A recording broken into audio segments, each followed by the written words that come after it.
suiker. Nou hierdie is nou nie 'n afskeid nie suiker. Hierdie is nou maar net soos 'n groet tydelik tot ons mekaar weer sien. Louis, hoe het suiker vir jou presteer deur hierdie hele? Dis haar 4de games wat sy doen en elke keer beter. So ek dink sy het baie goed gedoen. Ek dink regtig sy het haar kant gebring. Ja. Ja. Ons het baie van dit gesien en sy kompeteer teen die perde. Ek is beïndruk dat sy 'n kortrosse gat geskop het. Sy het gister 'n kortrosse gat geskop, maar ja. Ja. Nee, sy het baie goed gedoen op. Sy het regtig goed gedoen. Kom ons kry net so 'n druppeltjie. Ons weet nou dat haar ma was 'n rabier en 'n Spaanse donkie, haar pa en al daai goed. Waar bly suiker? Waar sit sy haar voete neer in die dag? Tarkestad in die Oos-Kaap. Tarkestad. In die berge, ja. In die berge. In die berge. En het sy darem 'n lappie grond om op te loop?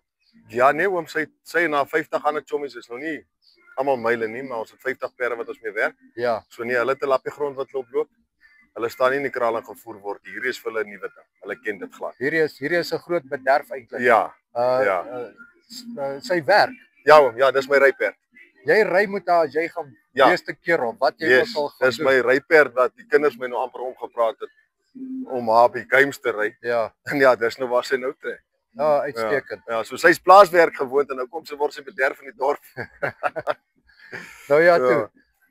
Baie geluk met die prestasies, ook die ander perde, maar spesifiek ou suikertjie. Nee, baie dankie oom. Baie dankie, sy het haar kant gebring. Ja, ons gaan vir haar dophou, haar toekoms in. Ons gaan saam julle kuier daar in Tarkastad. Ja, hierdie was maar net die begin. Hierdie was net die begin, ja. Nou ja, toe. Dankie Louis. Dis reg so oom, hoor.